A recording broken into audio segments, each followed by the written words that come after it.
everyone, and welcome to day 11 of 13 Days of Halloween. I'm Erin, and for today's video, we are going to be talking about the terrifying case of the Watcher. So, buying your dream home should be a monumentous occasion in your life. And obviously it would be known as being a happy time in your life as well, because, well, you're buying your dream home. Well, for one couple in Westfield, New Jersey, buying their dream home turned into a nightmare. In 2014, Derek and Marie Brodus bought 657 Boulevard in Westfield, New Jersey for a cool $1.13 million. However, the family never actually got to move into their dream home, because between June of 2014 and February of 2017, they received 4 threatening letters whose author only revealed himself or herself as the Watcher. Now, 657 Boulevard obviously is a pretty large house for $1.13 million. It should be, I guess, unless you're in California, but it is a large 6-bedroom house that is found in a fairly well-to-do neighborhood. So before moving into the house, after they had purchased it, the Broduses decided to do some renovations and kind of put their own personal touch on the house. In June of 2014, Derek was repainting some rooms in the house, and when he was done, he decided that he would check the mailbox and see if there was anything inside of it. This is where he found the first letter from the Watcher, nestled between bills and other various mail. So I'm gonna read you at least what is an excerpt from the first Watcher letter. If you see me looking over toward this way, it's because I'm reading off of my computer screen. I'm not very good at memorizing stuff. So yeah, it says, 657 Boulevard has been the subject of my family for decades now, and as it approaches its 110th birthday, I have been put in charge of watching and waiting for its second coming. My grandfather watched the house in the 1920s, and my father watched in the 1960s. It is now my time. Do you know the history of the house? Do you know what lies in the walls of 657 Boulevard? Why are you here? I will find out. Some other things that were included in this first letter included questions such as, how did you end up here? Did 657 Boulevard call to you with its force? And whoever had written this note apparently had in fact been watching the house, because they mentioned the family's minivan, as well as their 3 children, and they wanted to know if a 4th was on the way. It included the creepy excerpt of, do you need to fill the house with the young blood I requested? Better for me. The writer also boasted in said letter that he was going to figure out the children's names and try to lure them away from the house. And, I mean, that was enough to terrify Derek right there. The letter went on to say, who am I? Hundreds of cars pass by the house every single day. Maybe I'm in one. Check all the windows that can be seen from 657 Boulevard. Perhaps I'm in one. And then, of course, the end of the letter ended with the creepy, welcome my friends, let the party begin, and was signed the Watcher. Now, as I said, clearly whoever the Watcher was actually watching the house, because they did know a lot of details about the family. As I mentioned, they knew the car, how many kids they had, all of that good stuff. They also knew the various contractors that the Broduses had working on the house. Now, when Derek received this letter, it was pretty darn late, and obviously it scared the hell out of him. I mean, it would scare the hell out of me to get such a thing saying, hey, I'm watching your house. Probably watching it right now. So he went through the house flipping off all the lights just so nobody could see into the house and see where he was, and then he called the police. Now, for me, I can see why he did that, but if it was also me, I would leave, because who the hell knows if this person is actually inside the house with him. Now, when the police came and read the letter, they were somewhat dumbfounded. Now, after meeting with police, Derek went back to their old house to be with his family, and when he got there, he wrote a letter to the former owners, who were the Woods, and asked them if they could identify who the Watcher potentially could be. Because apparently the Watcher had actually mentioned the Woods in the letter. Now, one of the former owners, Andrea Woods, actually did respond to Derek's email, and she said that in the 23 years that they had lived at 657 Boulevard, that they had never received any such letters from somebody calling themselves the Watcher. However, they did receive a letter a few days before closing on the house with the Broadduses. Now, apparently this letter was written in a similar manner to the one that was found in the mailbox, so they kind of assumed that it was probably from the same person. Now, for 2 weeks, it was pretty quiet around the house. They didn't hear anything from the watcher. They didn't notice anything out of the ordinary. That was until Maria came by 2 weeks later and decided to check on how the ongoing renovations were going. She too obviously decided to check the mail while she was there, and she too found a similar envelope to the one that Derek had found.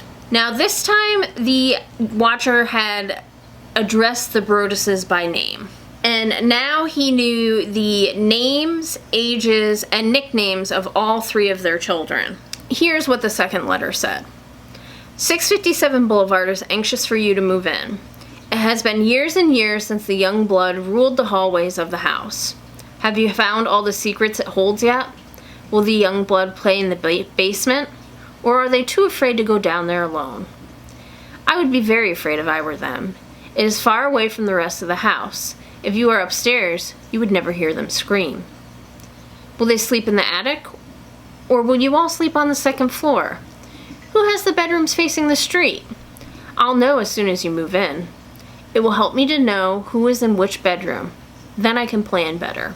All the windows and doors in 657 Boulevard allow me to watch you and track you as you move through the house. Who am I? I am the watcher, and I have been in control of 657 Boulevard for the better part of 2 decades now. The Woods family turned it over to you. It was their time to move on and kindly sold it when I asked them to. I pass by many times a day. 657 Boulevard is my job, my life, my obsession. And now you are too, Broaddus family. Welcome to the product of your greed. Greed is what brought the past 3 families to 657 Boulevard, and now it has brought you to me. Have a happy moving in day. You know I'll be watching. Now, obviously at this point, the Broadduses began to question as to whether or not the watcher was one of their neighbors. They had their various suspicions about various neighbors in the neighborhood, and they told the police about their suspicions about the various people, but really the police could do nothing without any kind of definitive evidence. Now, up until that second letter had arrived, Maria and Derek had been bringing the children with them to the house. Obviously, after they received the second letter and what it said, especially, saying that you wouldn't hear their screams if they were in the basement, they stopped bringing their children to the house, which was probably a wise idea. Once they stopped bringing the children to the house, of course, the watcher noticed, and he made it known in his third letter. It wasn't until several weeks after they had received the second letter that the third letter from the watcher arrived. So the third letter read, 657 Boulevard is turning on me. It's coming after me. I don't understand why. What spell did you cast on it? It used to be my friend, and now it is my enemy. I am in charge of 657 Boulevard. It is not in charge of me. I will fend off its bad things and wait for it to become good again. It will not punish me. I will rise again. I will be patient and wait for this to pass, and for you to bring the young blood back to me. 657 Boulevard needs young blood. It needs you. Come back. Let the young blood play again like I once did. Let the young blood sleep in 657 Boulevard. Stop changing it and let it alone. Now, obviously becoming more suspicious after receiving this third letter, Maria and Derek began to do their own investigation on the house to see if they could figure out who the watcher was. They did things such as set up webcams around the property, as well as Derek would stake out on the property and kind of wait and see if there were any potential prowlers coming and looking around in the house. They even went as far as to hire a private investigator. In fact, I think they hired more than one private investigator to look into the neighbors that they were suspicious of. However, when the private investigator did their thing, they found really nothing substantial that would link the neighbors that they were suspicious of to being the watcher. They even hired a former FBI agent whose name was Robert Lehan, and they hired him so he could kind of profile out what type of person the author of these letters would be. Lehan felt that the person who wrote these letters was probably very well-read and intelligent. He also thought that they were probably a little less macho than they were making themselves out to be in the letters. And he also wondered if somehow that this person who was calling themselves the Watcher was inspired by the Keanu Reeves movie that was called The Watcher. He said that he felt that the person was probably erratic but wouldn't follow through with their threats. He also pointed out that maybe that somebody who was a housekeeper or somebody who was related to a former housekeeper from the house, maybe somebody who would be a person of interest, since they seemed to know the ins and outs of the house so much. Now, there was one particular family, like I said, that the Broadduses were most suspicious of, and these people were neighbors of the Broadduses. They lived right there near 657 Boulevard, and the police began to question this family. This did nothing more than anger that family, probably rightfully so, because they were being accused of something that they probably weren't going to fess up to doing, and they said that they were being harassed. So that investigation of that particular family still turned up no evidence that they were associated in any way with the Watcher. Now, eventually, after investigating the people that they did, the police kind of threw their hands up in the air, saying that they had hit really nothing but dead ends to this case, and that the likelihood of finding out who the Watcher really was slim to none. So they just kind of gave up. Now, in the meantime, with all this going on, the Broadduses ended up selling their other house and ended up moving in with Maria's parents. Now, obviously, this is a family with 3 children, so that's 5 people living with 2 other people, 7 people living in a house. I'm not sure how big Maria's family's house was, but it quickly became apparent that not being able to move into 657 Boulevard was beginning to take a toll on the family. Obviously, having no further answers as to who the Watcher was, and with the stress and everything going on because of the house, they wanted to move out of Maria's parents' house. However, they did not want to move into 657 Boulevard, and that's quite understandable. So what they ended up doing was, shortly after they had purchased this house, they put it right back on the market. They ended up putting the house back on the market about 6 months after receiving the first letter. So clearly, not very long after they had purchased it. Now, when they put the house back on the market, they did put a higher listing price than what they had paid for the house. Part of the reasoning for this was because they had made renovations to the house. However, because of all the media coverage that the Watcher and this house was getting, it made it pretty darn undesirable for people to buy. And Westfield is not a very big town either, so the gossip surrounding the house also made it undesirable for people to go look at and potentially buy. Now, that being said, there were offers put in on this house. However, those offers were way below the asking price that the Broadduses were looking for. In fact, some of them were even lower than what the house itself was valued at. So they declined those offers. They didn't want to take quite a hit when they sold this house. Now, eventually they did end up lowering the asking price, but nothing came of it, and still those offers that came in were way too low. Now, the Broadduses were obviously very upset about what was going on with this house. In fact, they became so upset that they actually decided to sue the Woods family for not disclosing the letter that they had received shortly before the closing.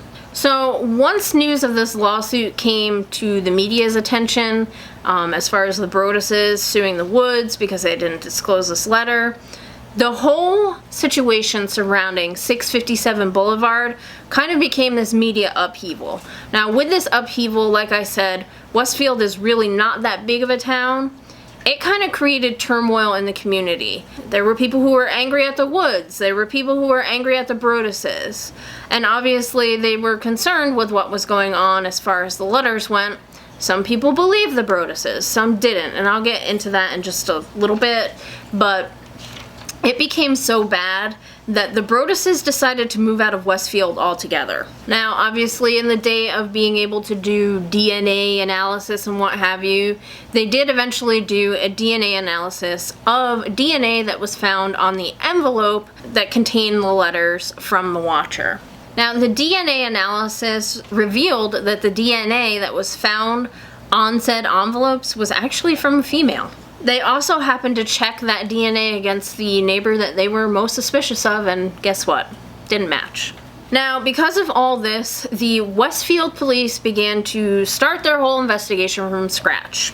Now, what the police actually found out as they were investigating was that another letter from the Watcher was sent to a completely different house in the neighborhood. And this letter was very similar to the letters that the Broaddus's had received, as well as the letter that the Woods family had received. However, much like the Woods, they ended up tossing the letter because they just thought it was a prank. Officers also began to stake out the area to see if they could maybe find more persons of interest as far as who the Watcher might be. And one of these stakeouts, a woman ended up parking fairly close to a van that the investigators were sitting in and kind of running surveillance. And that kind of ended up piquing their interest because she seemed to be watching the house as well. Now, they found out that this woman lived in the next town over. However, they found out that her boyfriend had an interest with some pretty dark video games. And how was he potentially connected to 657 Boulevard? Well, he lived on the same block. They did a little bit of further investigation into this woman and her boyfriend. Her boyfriend was heavily involved with a game where there was actually a character called the Watcher. Now, obviously, this woman's boyfriend was not with her that night when they questioned her. They did ask him to come in several different times for an interview, but each time he never showed up. However, without any kind of concrete evidence that specifically linked him to the Watcher letters, I mean, they had some circumstantial evidence, but nothing concrete, they couldn't force him to come in and do an interview. So, again, another dead end for the police as far as investigating who the Watcher was. Now, meanwhile, while all this was going on with investigations and stuff and hitting dead ends with those investigations, the Broaddus's still were unable to sell this house. So they kind of began to come up with a different plan maybe for the house. They actually submitted a proposal to the planning board of the town to subdivide the property, thinking that maybe it would be more likely that somebody would be interested in coming, knocking down the house, subdividing the property, thus being able to make a profit on 2 properties as opposed to trying to just selling the one. Now, in early 2017, the board denied the Broaddus's their proposal to be able to sell this as a lot that could be subdivided. So the Broaddus's ended up deciding that maybe they could try to rent out the house, which they did indeed begin to rent the house. The people who rented the house knew about the letters. They didn't seem to care about it. It was kind of a win-win for the Broaddus's. The renters helped them with the mortgage, obviously. So they were satisfied with renting the house to this family. Now, 2 weeks after their renters had moved in, guess what? The 4th and final letter from the Watcher arrived. This 4th letter read, "You wonder who the Watcher is? Turn around, idiots. Maybe you even spoke to me, one of the so-called neighbors who has no idea who the Watcher could be. Or maybe you do know and are too scared to tell anyone. Good move. I walked by the news trucks when they took over my neighborhood and mocked me. I watched as you watched from the dark house in an attempt to find me. Telescopes and binoculars are wonderful inventions. 657 Boulevard survived your attempted assault and stood strong with its army of supporters barricading its gates.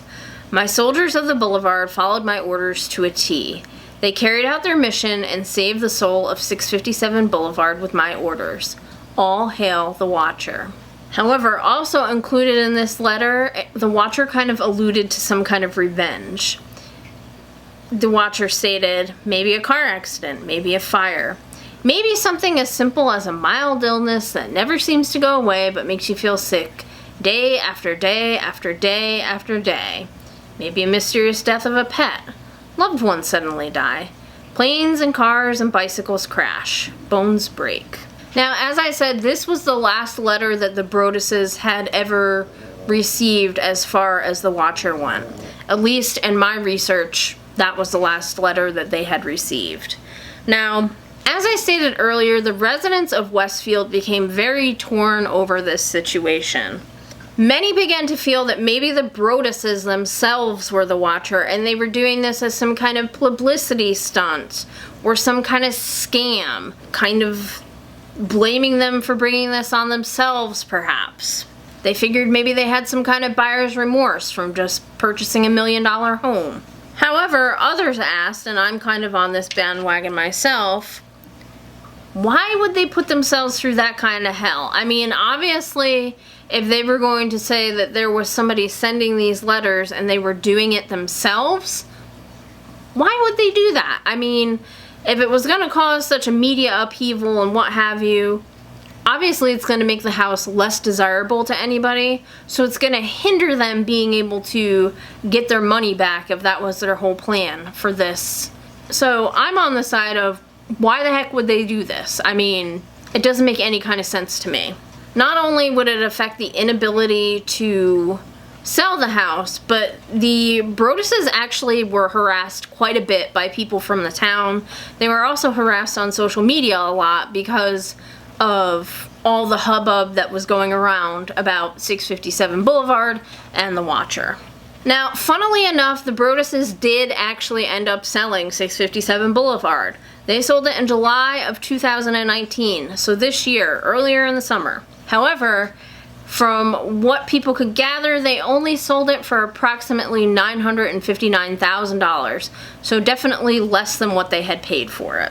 So I guess we'll see if the new owners of 657 Boulevard receive any letters from the Watcher, and whether or not we'll hear about it. I'm gonna guess probably not, because they saw what a mess it ended up happening with the Broadduses as far as, you know, mainstream media, the harassment that we were going through, all that stuff. But I guess only time will tell. So what do you think? Was this the Broadduses? Was this a neighbor? Who the heck was the Watcher? I mean, I feel that obviously this is somebody who truly was watching the house. They did seem to know a lot about the Broadduses, so maybe it was the Broadduses. Although, like I said, I cannot see why anybody would want to try to bring this upon themselves. It just doesn't make sense to me to put your family out like that and kind of go through like a living hell. Although I guess if that's what they expected, it really didn't bother them all that much, but who knows. I feel like obviously it was somebody in the neighborhood. I think that the lead between the girl and her boyfriend was definitely an intriguing one. Yes, Oliver came to join the party. However, I don't know, I mean, unless he was tied somehow to 657 Boulevard, I don't really know. But then again, he never came in for questioning, so I guess that's a pretty good person of interest in my mind, but I'm just a couch detective. I'm not a real detective. Alright, that is it for this video, guys. If you liked it, please give me a big old thumbs up. If you haven't yet subscribed to my channel, hit that subscribe button down below, and I will catch you guys in my next video. Bye!